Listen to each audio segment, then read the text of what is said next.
وحكم أنا منطق إدارية هي صحافات كانوا اللي كذا شغلة تقول دويها قلها قلت ذو وأنا سلمان محمد عدن حصوغ ورقد كسب سنيد لبدي حير حكي 91 يحير 14 ورقد حكوسها قد شيء قدوميها قلها وكلها ورقد أنا وتكلم ركسنتين صحافة أنا وتقاركتين ساكا وحن حفيزك قدوميها نجيي جوابتي قدوميها قلها وكلها ورقد ذاك كجوابي وحنوغر لسيدن كل شيء قدومك قلها قرصة جمهورية الصوماليلان وجدوا جواب علم قلها وكلها إلى حريبة سؤالنت وحكى بدلك إيه كابست حركة دورشين كحير لمبر 91 2022 إيوه حير لمبر 14 2022 ماذا قدومي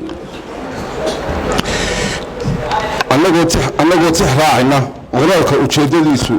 ولكن ujeedadu codinta wax ka bedelka iyo kaabista xeer lambar 91 2020 iyo xeer lambar 14 2011 ee ku taariikhsanayd 26/09/2022 isla markaana sumadiisu ahayd golaha guurtida jamhuuriyadda Soomaaliland 55/09/2022 anagoo ka duulayna walaalka ujeedadiisu ahayd go'aanka ansixinta iyo wax ka bedelka iyo kaabista xeerka guud ee doorashooyinka iyo codbixiyaasha ee xeer lambar 91 2022 sumadiisuna ahayd golaha wakiilada ka fadhigii afraad 940 2022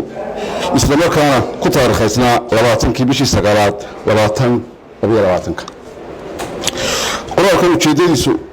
ahayd go'aanka ansixinta lifaaqa wax ka bedelka iyo kaabista xeerka nidaamka ururada siyaasadda iyo ansixinta asxaabta siyaasadda xeer lambar 14 2022 sumadiisuna ahayd golaha wakiilada ka fadhigii afraad 939 2022 isla markaana ku taariikhsnayd 20/09/2022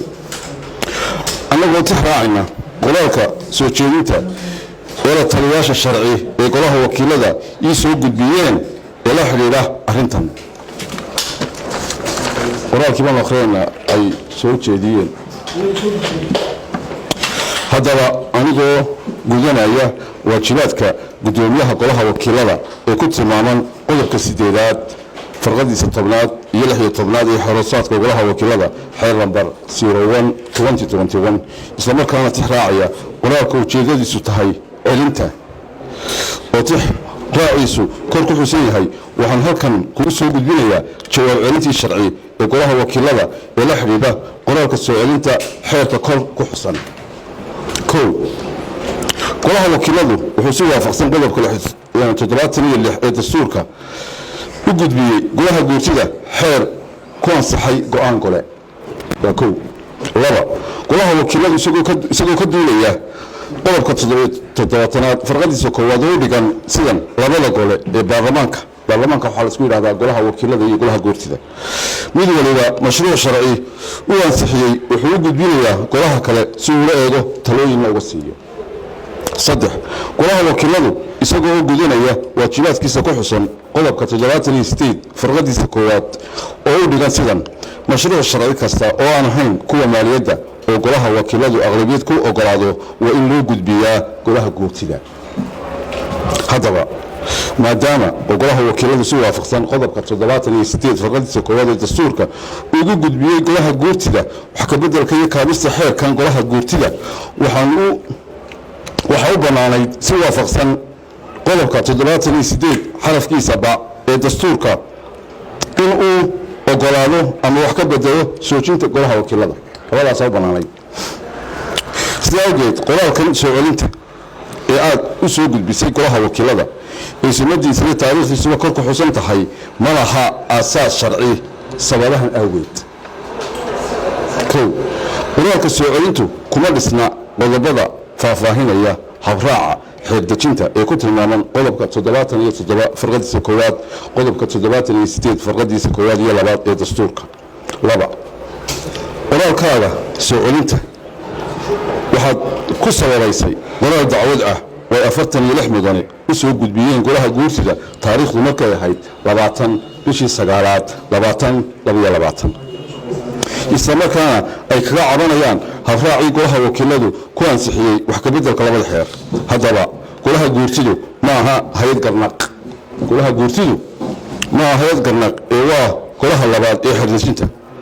dalka ee leh tilmaamaha ku xusan qodobka 57 ee dastuurka. sidoo kale awoodaha golaha guurtida ee ku tilmaaman qodobka 61 ee dastuurka golaha guurtidu ma laha awooday kaga qabtaan kagana jawaabaan islamarkaana go'aamadooda ku saleeyaan dacwad ay soo gudbiyeen xubno ka tirsan golaha wakiilada.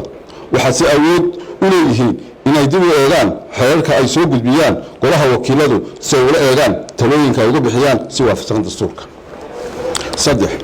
gudoomiyaha golaha guurtidu uma laha awood dastuuri ah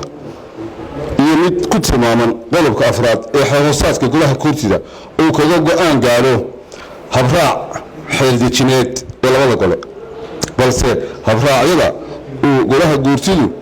ugu soo celinayo golaha wakiilada waxaa ka go'aan gaaraya goloweynaha guurtida si waafaqsan qodobka 78 farqadiisa koowaad xarafkiisa ba ee dastuurka. gabagabo qodobka soo celinta ee golaha wakiilada u soo gudbisay ma laha aasaas sharci oo waafaqsan dastuurka iyo xeer-hoosaadka golaha guurtida, waxaana waajib ku ah goloweynaha guurtidu inay ka gutaan waajibaadkooda dastuuriga ah ee ku xusan qodobka 78 farqadiisa koowaad xarafkiisa ba oo waajibinaya in golaha guurtidu xeerarka golaha wakiilada u soo gudbiyaan ogolaadaan ama wax ka bedelaan una soo jeediyaan golaha wakiilada. ugu dambeyntii iyadana gudoomiye waxaan kuu soo jeedinayaa adigoo ixtiraamaya dastuurka iyo xeer-hoosaadka golaha guurtida inaad xeerkan golaha wakiilada in xeerkii golaha wakiiladu wax ka beddelka iyo kaabista ku sameeyeen aad hor dhigto goloweynaha si ay waajibaadkooda dastuuriga uga gutaan. allah mahadle gudoomiyaha golaha wakiilada mudane cabdirasaaq khaliif axmed. wasalaamu calaykum waraxmatullaahi wabarakatu.